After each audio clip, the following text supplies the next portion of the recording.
Hi నమస్తే, welcome to our channel.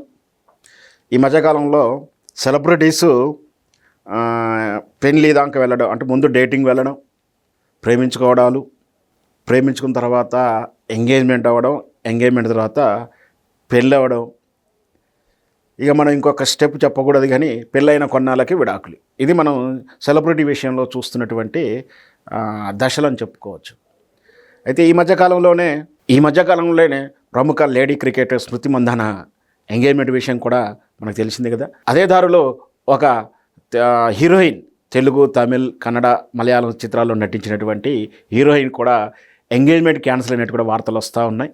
ఈ మధ్యకాలంలో చూసాం మన స్మృతి మందన క్రికెటరు ఎంగేజ్మెంట్ అవ్వడం, పెళ్లి రోజుకు ముందు రోజు అనుకోకుండా అనూహ్యంగా జరిగినటువంటి యాక్సిడెంట్ పరిణామ క్రమంలో ఆ తర్వాత వాళ్ళ వివాహాన్ని రద్దయినట్టు కూడా మనం చూసాం. వీటన్నిటికీ వార్తలకు ప్రధాన కారణం ఏంటి అంటే, సోషల్ మీడియాలో ఆ పెళ్లి తాలూకు లేదా ఎంగేజ్మెంట్ తాలూకు వీడియోలని డిలీట్ చేసుకోవడం లేదా ప్రైవేట్లో పెట్టడం జరిగింది. సో అట్లాగే ఇప్పుడు కూడా హీరోయిన్ నివేద, మనకు తెలుసు, ఈమె అలా వైకుంఠపురంలో బన్నీతో కాంబినేషన్లో చేసినటువంటి ఆర్టిస్టు.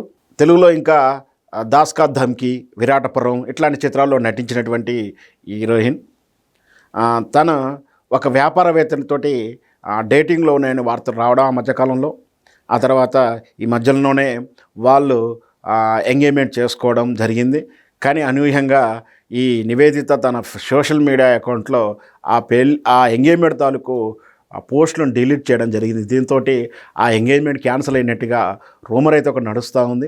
ఇక్కడ మనం చర్చించాల్సింది ఏమిటంటే, సెలబ్రిటీసు ఇంతకుముందు మనం చెప్పినట్టుగా క్రికెట్ స్టారే కావచ్చు, పొలిటికల్ లీడరే కావచ్చు, సినిమా స్టారే కావచ్చు, వీళ్ళెవరకు కూడా మ్యాక్సిమం వివాహ వ్యవస్థలో ఇండిపెండెన్స్ ఎక్కువ కోరుకుంటారా ఏంటో తెలియదు, కానీ వాళ్ళ వివాహాలు చాలా వరకు డిస్టర్బెన్స్ అవ్వడం మనం చూస్తూ ఉంటాం.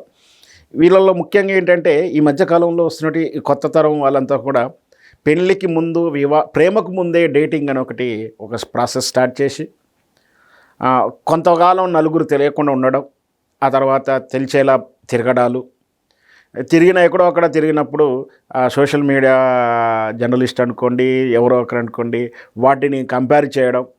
వీళ్ళు ఖచ్చితంగా ఒకే తరహా హోటల్లో దిగారు, ఒకేసారి టూర్లో ఉన్నారు అంటూ ఏదో కంపేర్ చేస్తూ వీళ్ళు డేటింగ్లో ఉన్నారు, వీళ్ళిద్దరు ఈ మధ్యకాలంలో కలిసి షాపింగ్ చేస్తున్నారు, వీళ్ళిద్దరు కలిసి విహారయాత్రకు వెళ్తున్నారు అంటూ తరచూ మనం చూసాం.